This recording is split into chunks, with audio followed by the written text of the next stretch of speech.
каждом из этих домов жили люди. Мужчины и женщины, дети и старики, обыкновенные люди. Такие же, как мы с вами. И как те, которым удалось спастись, которым повезло. Повезло ли?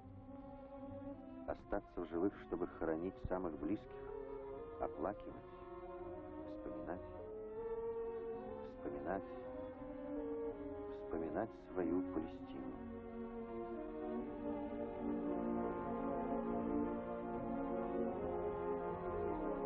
Эта земля сейчас на особом счету у мира.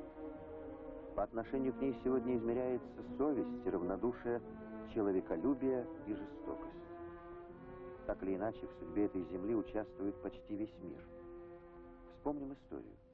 Историю народа и его земли, совсем недавнюю. Этой карте немногим более 30 лет. Палестина обозначена на ней зеленым, цветом олив, пальм, виноградных плантаций. Точка в центре — Иерусалим. Город мира, библейская столица, в которой веками бок о бок жили люди многих национальностей и различного вероисповедания. Мусульмане, христиане, иудеи. Жили бы и по сей день, если бы не сионисты. Именно здесь, рядом с этой стеной плача, решили они построить национальный очаг. Именно эта земля понадобилась им для создания государства Израиль. Народу без земли, землю без народа, заявили они, будто и не было здесь 1,5 миллиона арабов. И послали к берегам Палестины корабли. Среди переселенцев были специально сформированные отряды, похожие на штурмгруппы. Вот они.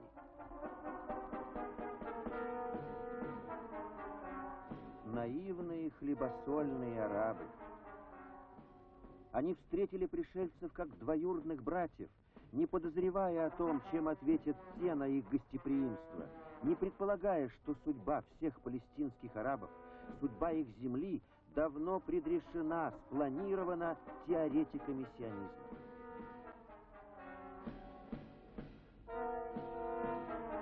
Практики начинались с обыкновенного захвата, с колючей проволоки, с пулеметов на вышках. Разумеется, от вероломных арабов. Но это было только начало. Когда число евреев-переселенцев перевалило за 500 000, в дело вступили специально обученные отряды террористов. Резать, убивать, сжечь. Хладнокровно, без жалости. В ночь на 10 апреля 1947 года, всего через полгода после Нюрнбергского суда над фашистами, нынешний лидер Израиля Менахем Бегин со своими единомышленниками просто вырезал целое селение арабов Деир-Яссин, 254 человека. Это кровавое событие стало эпиграфом летописи нового государства Израиль спустя месяц провозглашенного Бен-Гурионом. Торжественный акт словно подлил масло в огонь. Началось буквальное истребление, изгнание арабов. К концу 1948 года 60% территории, отведенной Организацией Объединенных Наций для палестинского арабского государства, захвачено Израилем. Перемирие, наконец? Нет. Захват новых территорий, новые акты агрессии.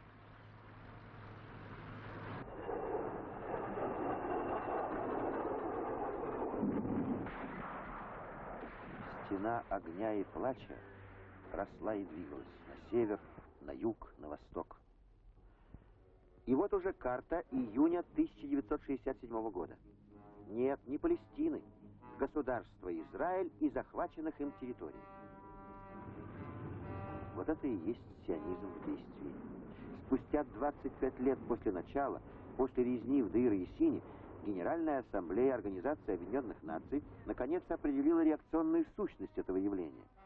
Сионизм – форма расизма, расовой дискриминации. С расизма начинался и фашизм.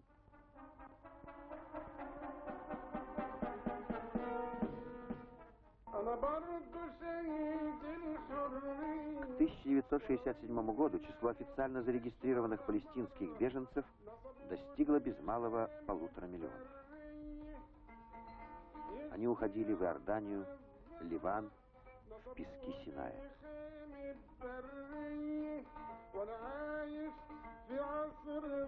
Запиши мое имя, история, в свою книгу. Засвидетельствуй время и расскажи обо мне грядущие эпохи моими собственными словами. Обещай и не нарушь обещания, что никогда не забудешь меня. Запиши мое имя, история, и помни мои черты. Не пиши беженец, никто. Пиши палестинец, араб. Был у меня дом, пристанище, небольшой огород и колодец. Я построил его собственным трудом, в поте лица своего. Жил, мне всего хватало.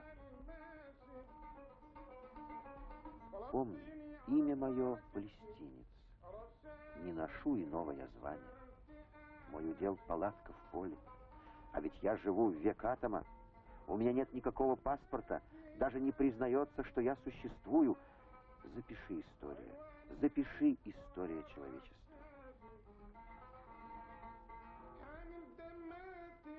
А ведь был у меня дом, пристанище. Я построил его собственным трудом. В поте лица своего жил, мне всего хватало. Эту песню и эти картины написал Ибрагим Хасан Ганнам, палестинец. У него были отец, была мать, был дом и фруктовый сад. 30 лет назад израильские солдаты изувечили его ноги. Потом паралич, 6 лет в госпитале ЮНЕСКО и все-таки неподвижность.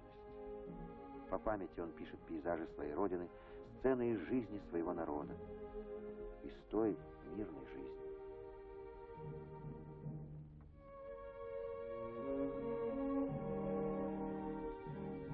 Запиши история, запиши история человечества. Мой удел — палатка в поле, а ведь я живу в век атома. У меня нет никакого паспорта, даже не признается, что я существую. Искусные ремесленники и земледельцы оказались оторванными не только от родины, но и от всего того, что составляло смысл их жизни. Руки жаждали дела. Но разве могли эти жалкие клочки насаждений заменить их плантации, сады, виноградники? Так продолжалось 10, 20, 30 лет. Как же все это могло случиться? Вероломство, предательство, циничное нарушение договоров, попрание прав целого народа. Что же весь мир, международные организации молчали? Нет, даже действовали. Генеральная ассамблея Организации Объединенных Наций учредила специальное ближневосточное агентство для помощи палестинским беженцам. О размерах этой помощи можно судить только по одной цифре. Детская смертность от недоедания и недостатка врачей достигла 32%. Каждый год все та же Генеральная Ассамблея возобновляла резолюцию, призывающую к возвращению палестинцев на собственную землю. Арабы надеялись, ждали. Но Богом избранные не думали отказываться от награбленного. Они оседлали самую доходную эмоцию человека – страх. Они делали все возможное, чтобы парализовать волю палестинцев.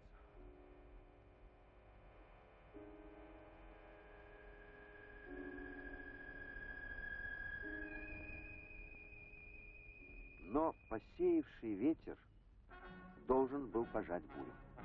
Рано или поздно. Палестинские партизаны. В 1964 году создается Организация освобождения Палестины. Возникают первые отряды палестинского движения сопротивления.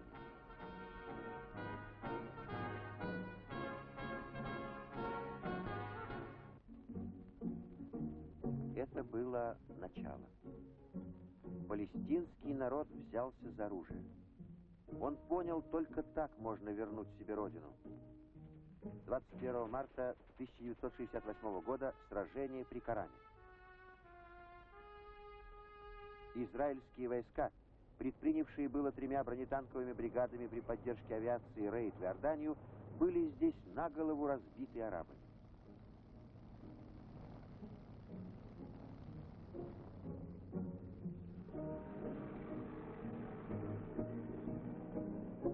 Долгожданная победа подняла дух палестинского народа, но и вызвала ответную реакцию сионистов. Раздаются голоса о дальнейшей экспансии в арабском мире. Из всех возможных продолжений Израиль избирает эскалацию. Но сначала демонстрация. Перед кино и фотокамерами. Вот какие бедные мы и несчастные. Бандиты-палестинцы вынуждают нас вооружаться, даже женщин и девушек. Все на защиту обретенной Родины. Только ли на защиту? Вооружаться, вооружаться, вооружаться. Закупать вооружение. Собирать, строить самолеты, ракеты, танки. Больше, больше, больше. Так, чтобы хватило не только на палестинцев, на всех арабов. Чтобы при случае накрыть и Ливан, и Сирию, и Иорданию. Откуда же черпал Израиль весь этот ассортимент современного оружия? Где брал средства? Секретов никаких. Все делалось откровенно. Капиталы шли отсюда, из сейфов могущественных банков Соединенных Штатов Америки. Давний союзник и покровитель сионизма, американский империализм, не скупился на оборудование собственного форпоста на Ближнем Востоке. В арабских странах ширилось движение протеста. В посольствах Соединенных Штатов Америки звенели и сыпались стекла. Но американо-сионистский альянс тем временем разрабатывал новые планы подавления палестинского движения сопротивления.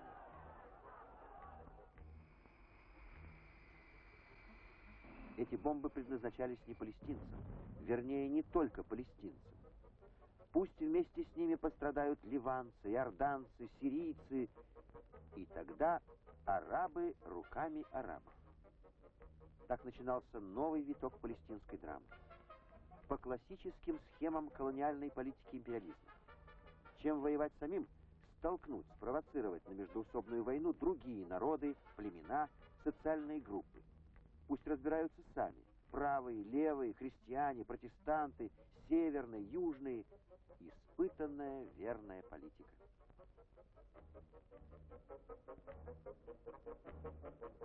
Один из красивейших и богатейших городов Ближнего Востока. Бейрут, столица Ливана. Еще несколько лет назад средоточие банков, центр туризма и международной торговли.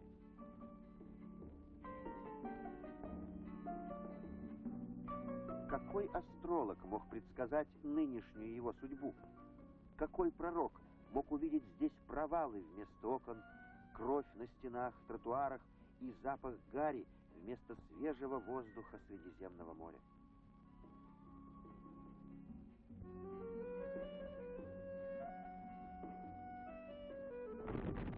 А начиналось все так. С уличных провокаций неизвестных лиц, поджогов.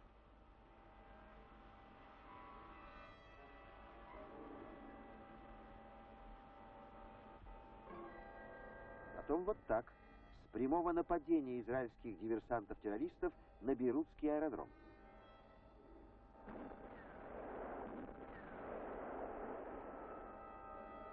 Потом убийство известных деятелей Организации освобождения Палестины. Террористы по-пиратски ночью врывались в их дома, расстреливали целыми семьями, не щадя детей. Так были убиты Камаль Наср и его товарищи, видные представители палестинского движения сопротивления. Велик список жертв государственной политики Израиля. Известный журналист и писатель Гасан Канафани. Бомба взорвалась, когда Канафани поворачивал ключ зажигания автомобиля.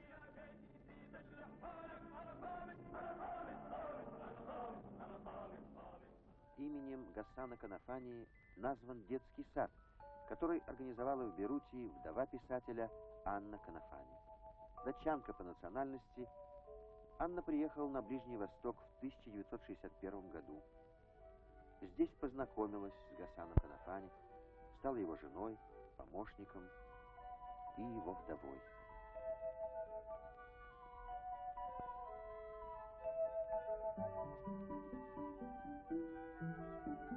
По профессии детская воспитательница, Анна взяла на себя обязанности матери для детей, потерявших своих родителей.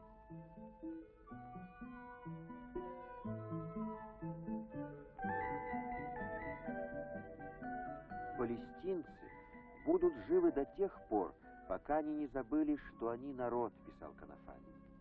Наша задача — сохранить культуру и традиции народа Палестины, воспитать молодое поколение борцов за правое дело. В этих орнаментах и костюмах, как в полотнах художника Ибрагима Хасана Ганама, память о родине, о земле, которую этим девушкам видеть не довелось.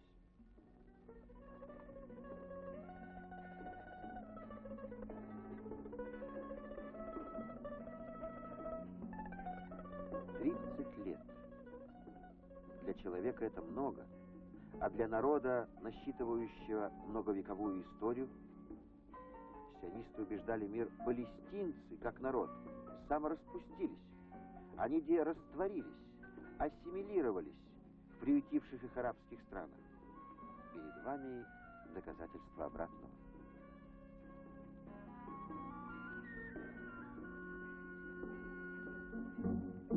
И это тоже доказательство. Организация освобождения Палестины – реальность. Отряды палестинского движения сопротивления – тоже реальность. За годы своего существования Организация освобождения Палестины получила широкое признание на международной арене как законный представитель арабского народа Палестины. Народ, которого якобы нет и никогда не было, через Организацию освобождения Палестины заявил о том, что он не намерен отступиться от своего права на родину и свое государство.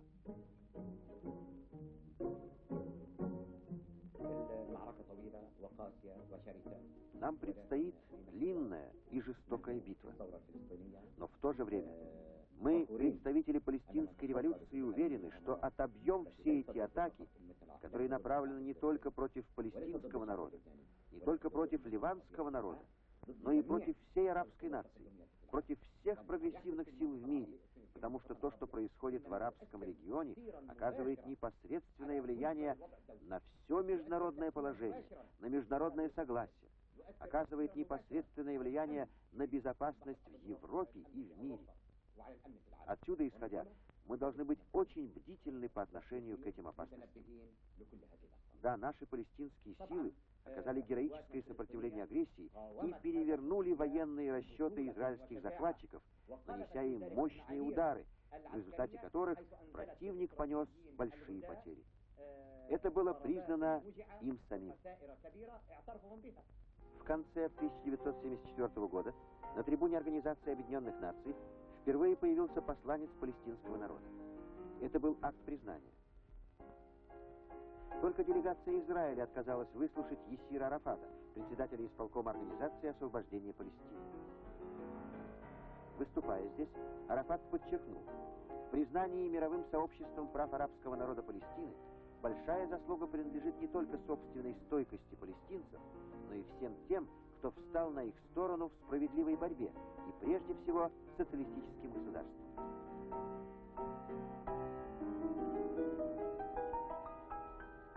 Точка зрения Советского Союза, говорил генеральный секретарь ЦК КПСС Леонид Ильич Брежнев, хорошо известна. Единственный надежный путь к прочному миру на Ближнем Востоке – это полное освобождение всех оккупированных в 1967 году арабских земель, реализация законного права арабского народа Палестины на создание своей государственности, на самоопределение.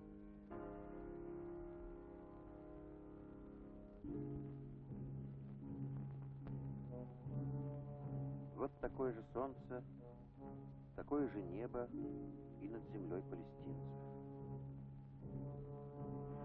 И такое же море омывает берега их родины.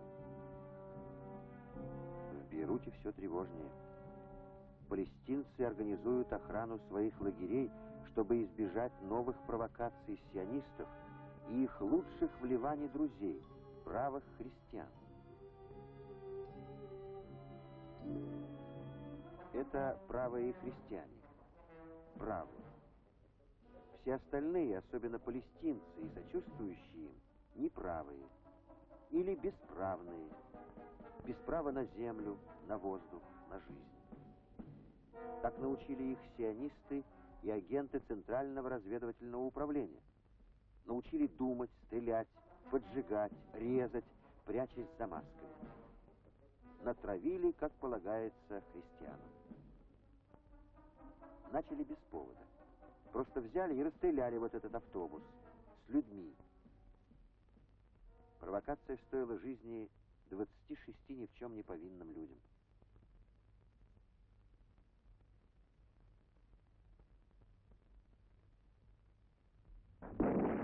Это началось весной 1975 года. Вот так изо дня в день. С одной стороны правые христиане, поддерживаемые Израилем, с другой палестинцы и национально-патриотические силы Ливана. Посредине и везде мирные жители Бейрута, лагеря палестинских беженцев. Впрочем, это не полный список участников драмы. За спиной, а то и рядом с правыми, все это время были истинные вдохновители бойни сионисты. В сущности, правые были лишь исполнителями в той пьесе, которая писалась и ставилась в Тель-Авиве. Оттуда шло оружие, боеприпасы, инструкции. Сверхзадача была предельно проста. Ослабить, а лучше уничтожить совсем палестинское движение сопротивления. Для этого стрелять всех подряд, вооруженных и безоружных.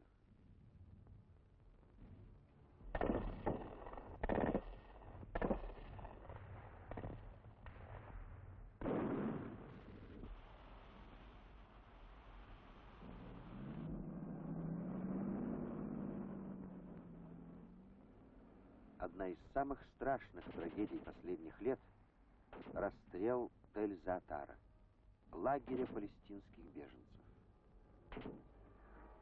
30 тысяч человек оказались в кольце блокады, на площади в 1 квадратный километр. Артиллерия, танки 2 месяца расстреливали защитников Тель-Заатара, а заодно и всех остальных. Это был самый страшный геноцид. Использовались все мыслимые и немыслимые методы. Только дважды Международному Красному Кресту удалось добиться минутных передышек для вывоза раненых и маленьких детей.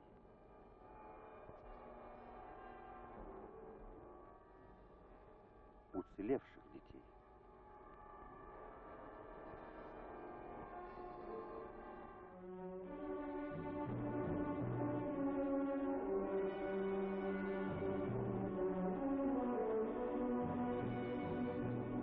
Бойня продолжалась. Когда, наконец, оборона рухнула, правые ворвались в лагерь и безжалостно уничтожили всех. Всех, кто держал еще оружие, и кто мог взять оружие в руки через год, 2 или 5 лет.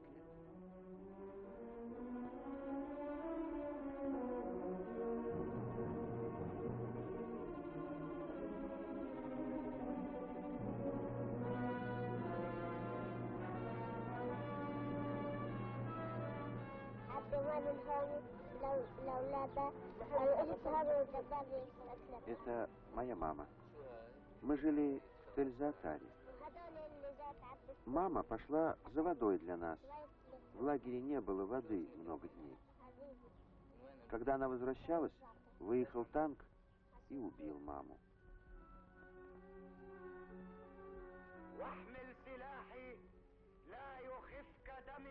Меня сразили, займи мое место. Товарищ мой по борьбе, возьми винтовку. Не бойся крови проливаемой. Взгляни, мои губы навек сомкнулись. Взгляни, мои очи не видят света утра. Но я не умер, я существую, и раны взывают к тебе. Возьми оружие, товарищ. Узнаешь битвы огонь. Пусть твой голос звучит набатом. Пусть зовет, как голос народа, к борьбе. Сколько людей погибло в этой братоубийственной войне? Палестинцев и ливанцев, мужчин и женщин, стариков и детей. обыкновенных людей, как мы с вами, как те, кому удалось спастись.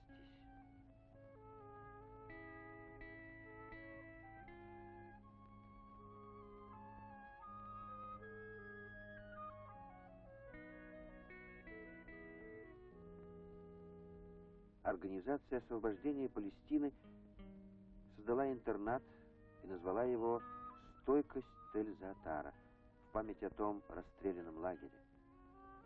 Собрала уцелевших детей и заменила им тех, кто не вернется никогда. Матерей и отцов. Дала все, что могла дать. Чтобы было все как дома, детей разного возраста соединили в группы семьи. Во главе каждой такой семьи стоит воспитательница. Дети зовут ее мамой.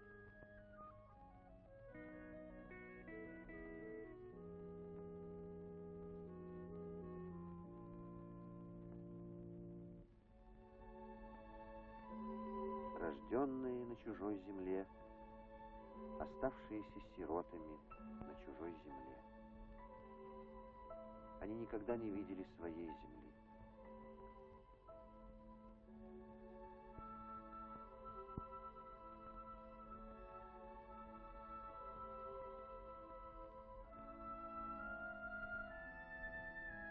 Сколько их сверстников уже погибло от пуль и под бомбами. Может, даже не меньше, чем взрослых.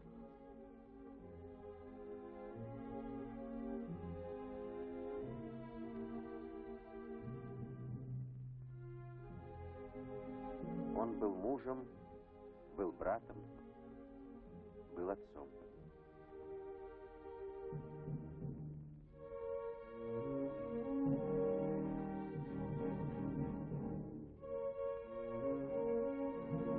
Кинооператор Хани Джавхария. Это его камера пробита осколками израильской мины. Его друзья и коллеги Амар Мухтар и Муты Ибрагим были взяты в плен израильскими командос и расстреляны. Их было 5 организаторов палестинской киностудии. 3 уже нет в живых. Это их фотоработы. Летопись борьбы палестинского народа.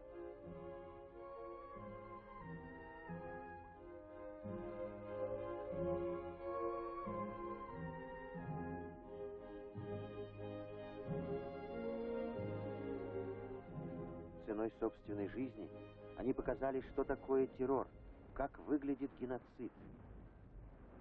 Кадры, снятые в дни оккупации Израилем Южного Ливана. Это была давняя идея сионистов прихватить себе кус Ливана. Но на пути экспансионистов стали отряды палестинского движения сопротивления. Стали, чтобы защитить своих соплеменников и ливанских арабов. Стали против регулярных израильских войск, превосходящих не только числом, но прежде всего вооружением. Ведь у палестинцев не было ни самолетов, ни ракет, ни кораблей. Центр тяжести ближневосточной проблемы переместился на территорию Ливана. Чтобы разрешить ее, эту проблему, президент Картер предложил: надо гарантировать всяческие права Израиля, обеспечить его безопасность. Так и сказал: не права палестинцев и безопасность Южного Ливана, а именно права Израиля и безопасность Израиля.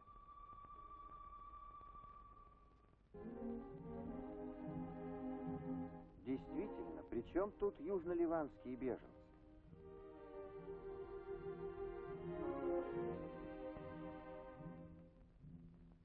Стоит ли труда и выгоды хлопотать о бездомных обитателях палаток? Разве так живут настоящие хозяева земли? Вот эти коттеджи израилитов, возведенные на захваченных землях, совершенно другое дело. Это собственность, это капитал, это благонадежность.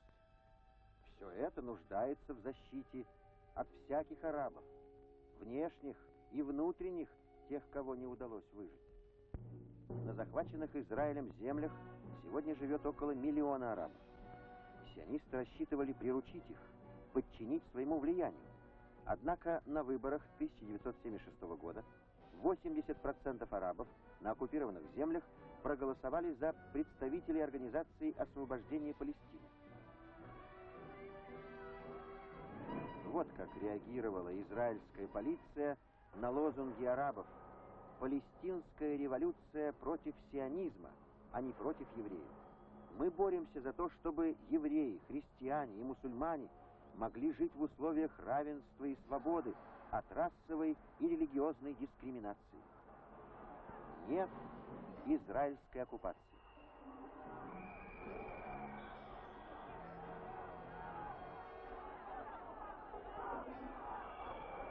Да, пока Организация освобождения Палестины была лишь военной организацией, на нее можно было не только клеветать, но и давить, уничтожать. Но как только она стала и мощной политической силой, сионистам стало не по себе.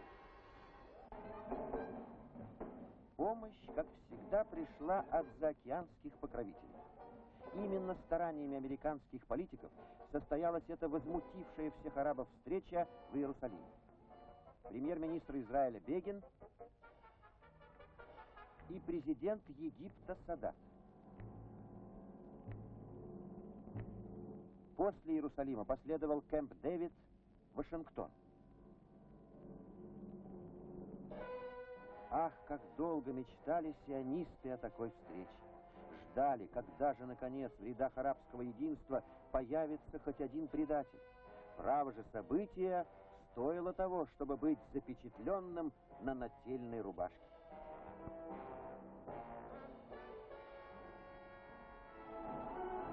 Народы арабских стран отвергли капитулянскую сделку. Это демонстрации протеста арабов. Сирия, Южный Йемен, Ливия. Возник национальный фронт стойкости и противодействия израильской агрессии и реакционным планам империалистов. Он объявил о решительном сопротивлении капитулянскому курсу Садата.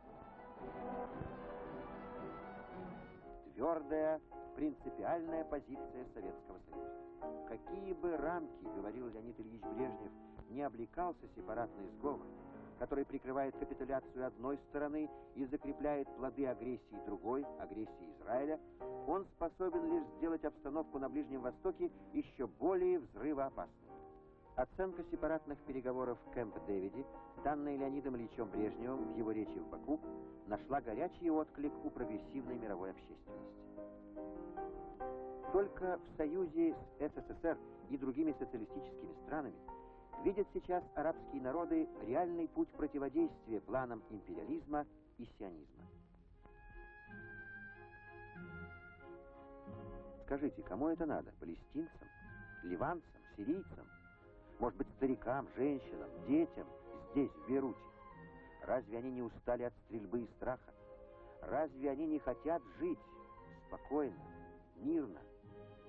Кому нужна взрывоопасная обстановка? Какому народу?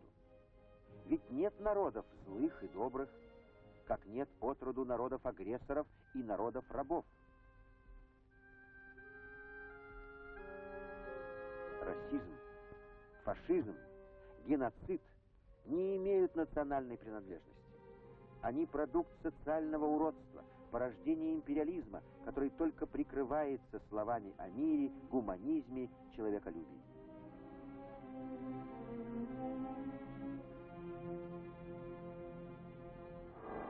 Вот вам первые ласточки после Кэмп-Дэвида. Империалисты и сионисты продолжают решать ближневосточную проблему, добиваться установления полного господства в этом районе привычным способом – ракетами, бомбами.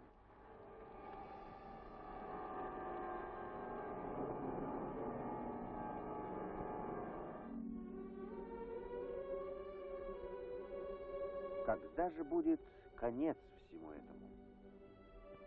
Ведь происходит вопиющая несправедливость. 3,5 миллиона палестинцев лишены родины. Лишены возможности создать собственное суверенное государство.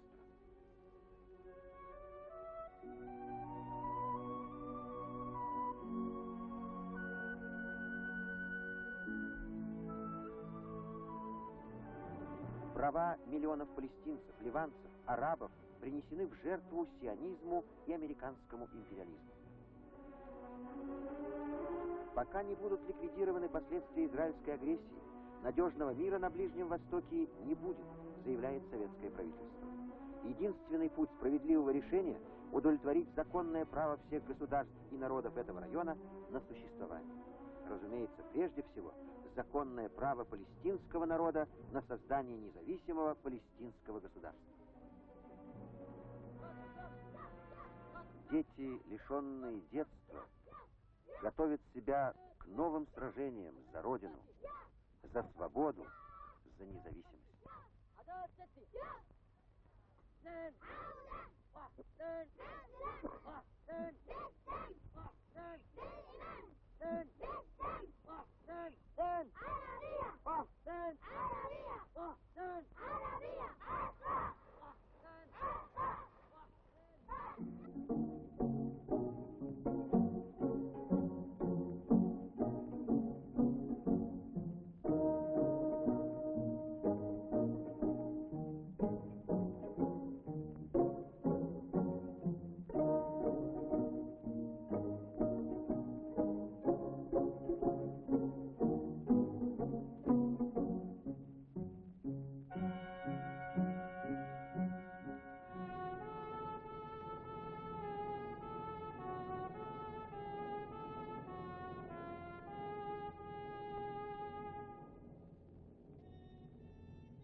На моем плече автомат, не пекусь о добре и еде.